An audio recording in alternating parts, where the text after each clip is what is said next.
Este panel es de cambio climático, emisiones, sí, pero lo queríamos enfocar en un lugar pragmático, porque si miramos el petróleo de Vaca Muerta, es uno de los petróleos tiene el potencial de ser uno de los petróleos con menos emisiones por barril del mundo, lo que, mirando un poco en el largo plazo la oportunidad de Vaca Muerta, puede llegar a ser un diferencial muy grande como marketing de ese barril, ¿no? Y tener un impacto en todos nosotros. Entonces, EconoJournal armó un panel, me parece súper interesante, con personas que tienen la visión de cuáles son los dos problemas que le quedan al petróleo de Vaca Muerta para realmente ser bajo en emisiones. Son las emisiones fugitivas y el flaring. Y bueno, nosotros en Unblock trabajamos en convertir somos como una empresa de midstream, pero de midstream digital. Convertimos el flaring en poder de cómputo. En vez de transportar gas, transportamos bits, pero vamos a buscar al gas donde sobra. Pero tenemos un panel que es muy interesante porque hay personas del sector público, del sector que venían también del sector ambientalista. Los tres comparten por más de que algunos están ahora en el sector privado, estuvieron en el sector público, y los voy a ir introduciendo a cada uno a medida que les hagamos preguntas. Pero arrancando por Santiago, que Santiago fue un activista ambiental, una de las personas que más saben del tema de emisiones en Neuquén, y ahora es subdirector de cambio climático de la provincia. También fue diputado nacional y quería empezar preguntándole a Santiago. La provincia estuvo muy activa en el tema de emisiones, el gobierno del Rolo le está poniendo mucho foco al tema. Y quería que cuente un poco de las iniciativas que está haciendo la provincia, desde pedirle a las compañías medir emisiones, arrancando por ese lado. Bueno, gracias Tomás, gracias Nicolás por la invitación. Bueno, como bien lo decís, es a partir de la gestión de Rolando Figueroa que el tema de cambio climático se introduce de lleno en la agenda de gobierno. Era un tema que estaba prácticamente ausente. En primer lugar, nosotros estamos trabajando en un marco más general, diseñando nuestro plan de respuesta climática de la provincia. Neuquén no tenía hasta acá un plan de respuesta climática. Nos encontramos estableciendo nuestras metas y medidas tanto de mitigación como de adaptación. Lo estamos trabajando transversalmente al interior del gobierno, pero también con fuerte participación de los distintos sectores de la provincia. Neuquén, sobre finales de año, pensamos tener terminado ya este instrumento tan importante que va a constituir la hoja de ruta para el abordaje del desafío enorme que supone el cambio climático. A la par de esto, y en el marco, en realidad, de este plan, de manera simultánea, emitimos la resolución 258, que estableció un programa de monitoreo y mitigación de emisiones de gases de efecto invernadero en todo el sector hidrocarburífero. A partir del mismo, se estableció la obligatoriedad a todas las empresas del sector a reportar anualmente sus emisiones. Es un programa que contempla una primera etapa piloto de 1 año, donde nosotros apostamos a poder desarrollar y construir un procedimiento de reporte unificado para todo el sector, ¿sí? Necesitamos efectivamente construir un sistema de información energético-ambiental para poder tener un fundamento y una base en datos para trazarnos las políticas y las normativas necesarias para abordar la mitigación. Entonces, es en ese punto en el cual nosotros hoy estamos trabajando. Como decía, al igual que el Plan de Acción Climática, lo vamos a hacer de manera participada. Vamos a trabajar en una mesa de trabajo conjunto con la Comisión de Emisiones del IAPG, justamente para poder estandarizar metodologías y procedimientos de reporte. Así que nosotros esperamos contar ya a principios, en los primeros meses del año que viene, con los primeros reportes bajo este procedimiento y, bueno, y abordar luego el sendero de la mitigación de nuestras emisiones. Buenísimo. Siguiendo un poco con este tema de la medición de las emisiones, vamos a ir ahora a Camilo. Camilo tiene una historia súper interesante, trabajó en well testing, o sea, conoce la industria desde el campo hasta después ser la persona que escribió las regulaciones de metano de Colombia. Creo que hoy Camilo es el representante de Insight M, que después nos va a contar qué hace, que es una empresa que mide emisiones. Camilo, ahí me pregunto, hoy estamos en un contexto internacional que por ahí la agenda del cambio climático redujo en cierto sentido un poco su importancia desde la invasión a Ucrania y los países se enfocaron un poco más en el tema de la seguridad energética. Vos impulsaste la reforma y la regulación de emisiones de metano de Colombia. Hoy vemos que el gobierno de Trump en Estados Unidos prácticamente eliminó el Waste Emissions Charge, que era el impuesto de metano en Estados Unidos.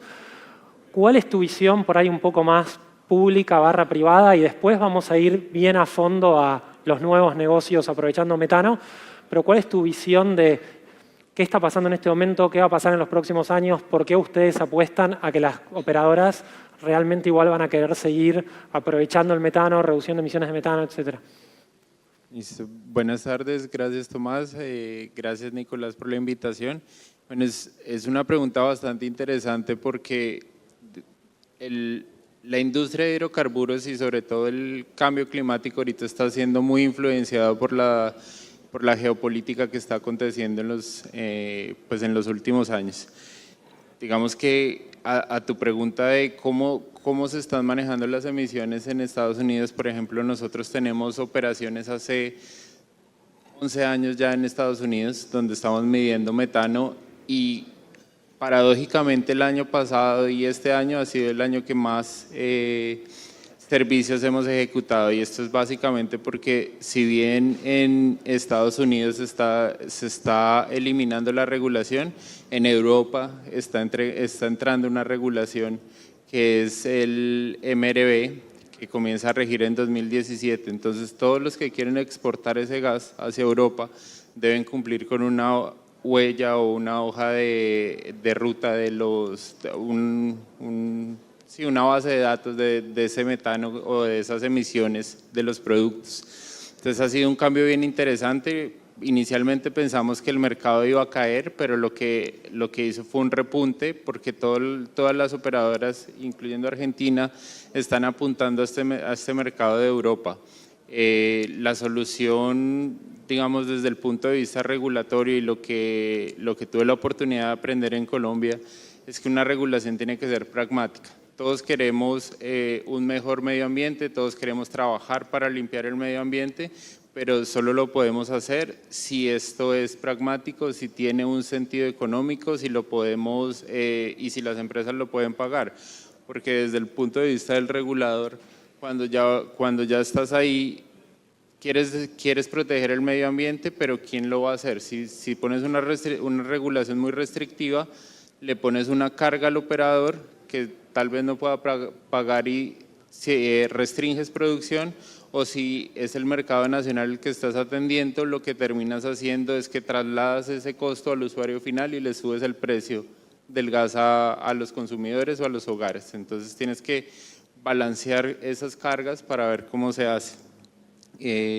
Creo que también es importante mencionar las iniciativas internacionales, sobre todo OGMP, que está, digamos que, manejando el mercado europeo y donde están apuntando pues todas estas regulaciones para terminar allá. Perfecto.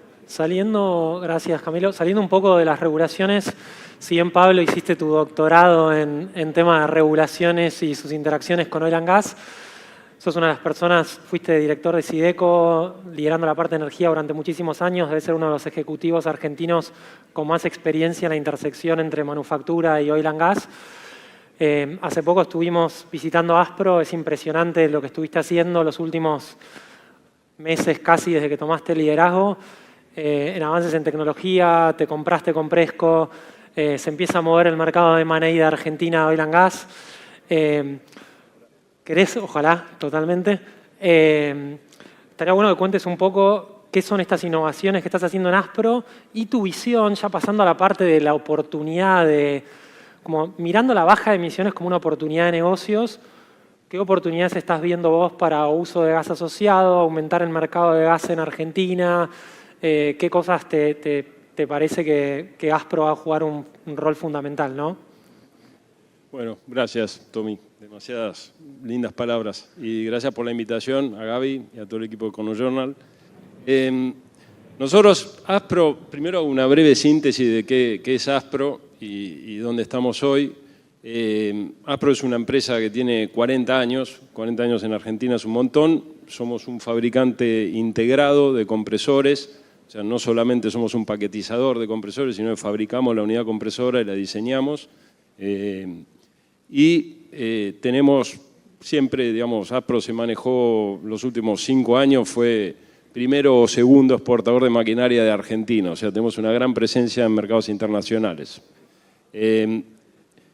Hace 2 años y medio, cuando empezamos a revisar un poco dónde nos queríamos posicionar y sobre todo con un foco más yendo hacia el futuro de Vaca Muerta, nos hicimos esa pregunta, digamos, con un grupo de management nuevo, dijimos, bueno, ¿qué queremos ser y cómo entendemos realmente nuestros negocios, ¿no? Es una empresa. Nosotros somos, por un lado podemos ser definidos como una empresa industrial, por otro lado podemos ser definidos como una empresa de servicio y nos dimos cuenta que es lo mismo. O sea, nosotros fabricamos en definitiva un bien de capital y prestamos servicios asociados a ese bien y entonces empezamos a desarrollar, digamos, esa visión en las distintas unidades de negocio, incorporando, digamos, tecnología y dándonos cuenta de algo importante que creo que todos acá llegamos a la misma conclusión cuando escuchamos los números de Vaca Muerta. Nadie en Argentina tiene la capacidad, digamos, industrial o instalada para abastecer, digamos, un crecimiento si se da en un porcentaje, digamos, de lo que realmente todos esperamos. Entonces, empezamos a vernos, desarrollarnos, digamos, en lo que eran nuestros negocios adyacentes, nuestros servicios adyacentes, y en la línea esa, por ejemplo, nos dimos cuenta en los temas ambientales que nuestra división de atención, de mantenimiento, era un lugar donde teníamos que invertir fuerte, invertimos fuerte en tecnología. Hoy estamos, te diría, con un desarrollo ya totalmente automatizado de equipos de compresión, o sea, lo podemos operar de cualquier lado y estamos digitalizando absolutamente toda la empresa.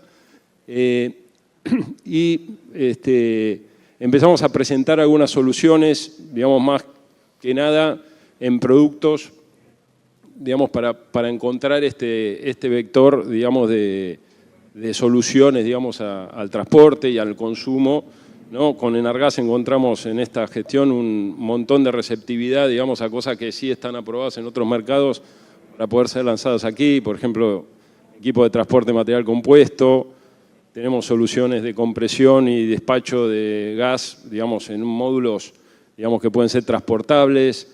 Y el otro trabajo sí importante que hicimos en tema ambiental es, hace 4 meses iniciamos un trabajo con un grupo de consultores locales y del exterior para ver dónde estaba para una empresa, digamos, que opera tanto en la boca de pozo como en el downstream y el midstream, obviamente, dónde estaban las mayores oportunidades, ¿no?, para reducir emisiones, y lo que surge muy interesantemente de ese estudio, que lo vamos a presentar ahora al ente regulador y probablemente a algún ente de gobierno, es que la clave es el mantenimiento de los equipos.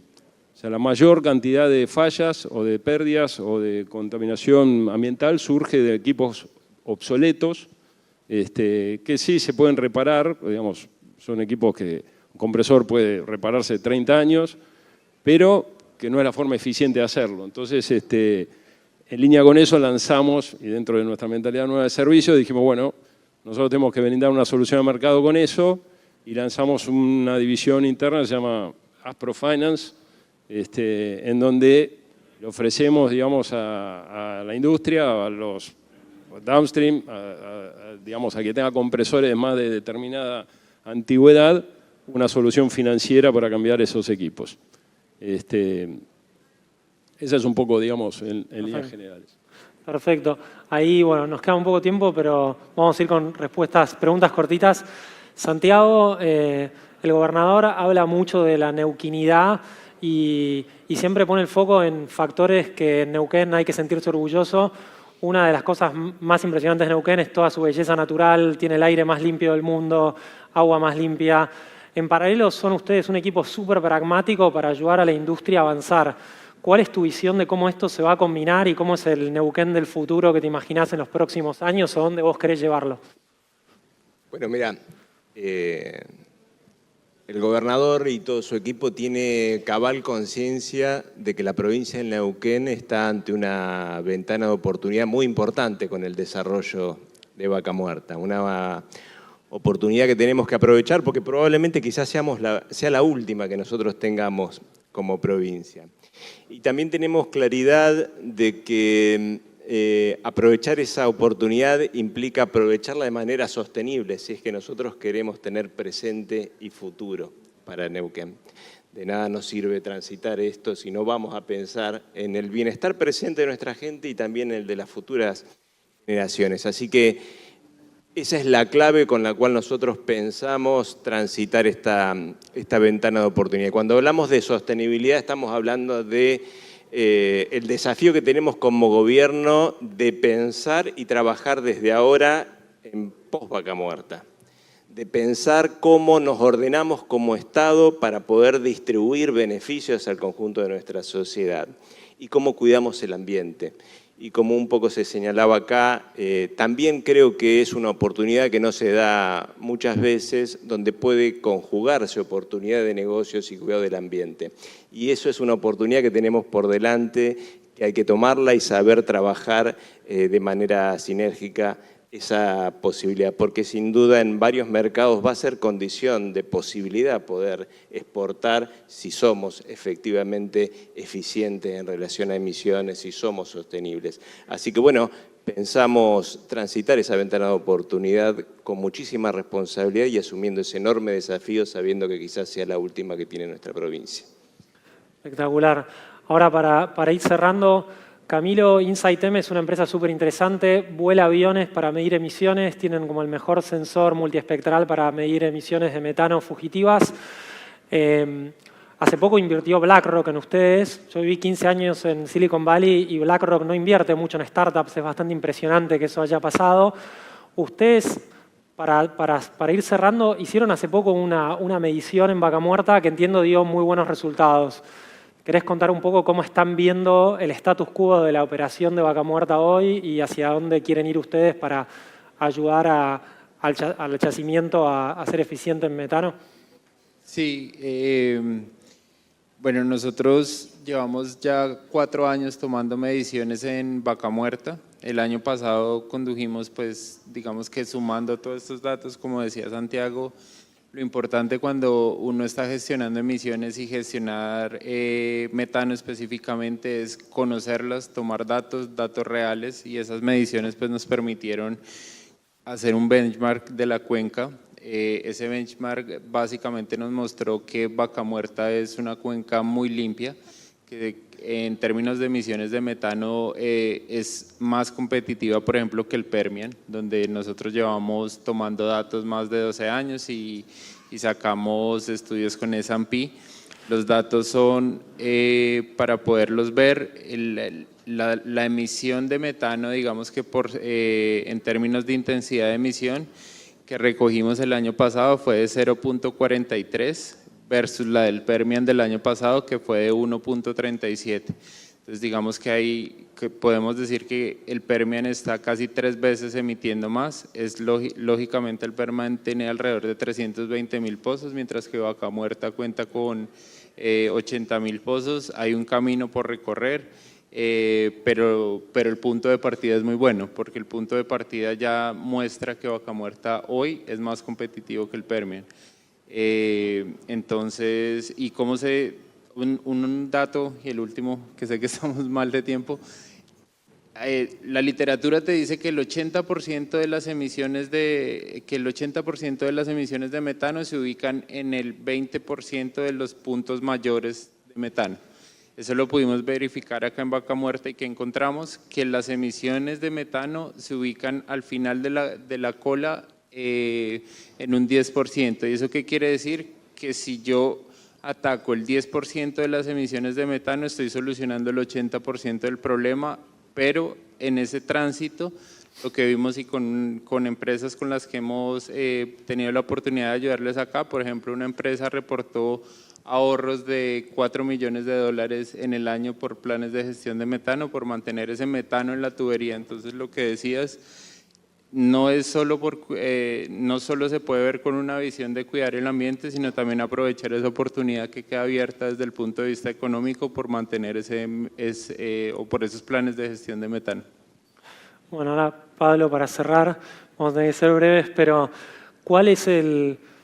directamente, ¿cuál es el pitch de Aspro para la oportunidad esta del gas asociado, nuevas oportunidades que vos estás viendo en Vaca Muerta que ustedes están atacando? Contaste recién lo del mantenimiento, que sé que ahora agrandaron el tipo de equipos con el que están trabajando. Directamente Sí, ahora, a ver, en concreto estamos trabajando, bueno, en este momento estamos poniendo en marcha la planta de arenas de compresión de YPF, digamos, esa planta va a ser una planta de compresión de GNC para distintos usos en la cuenca, transporte pesado o para energizar equipos en campo. Estamos con un proyecto, YPF ya está pensando en un proyecto 2 de esa, así que también estamos en esa discusión.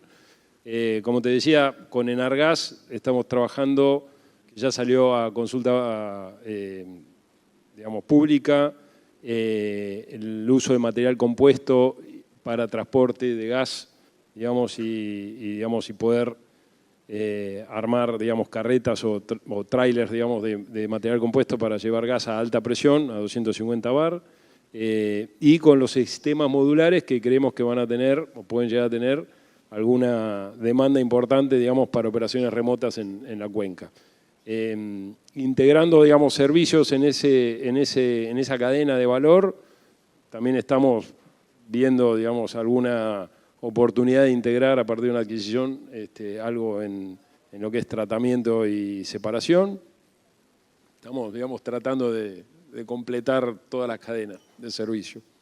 Bueno, impresionante. Entonces cerramos así, creo que tuvimos un buen pantallazo de la integración entre el sector público y también del empuje de este tema desde el sector privado, incluso, digamos, como decía Camilo, por motu propio, incluso en un escenario de reducción de las regulaciones, que es interesante que las operadoras sigan adelante en esto, viendo la gran oportunidad de marketinear el petróleo que tenemos como un petróleo de bajas emisiones para poder entrar a mercados como el europeo sin tarifas o eventualmente que las tarifas vuelvan en Estados Unidos también. Así que Santiago, Camilo, Pablo, muchas gracias y quedan por acá para charlar. Muchas gracias. Gracias. Claro que sí, se merecen más que un aplauso. Muchísimas gracias.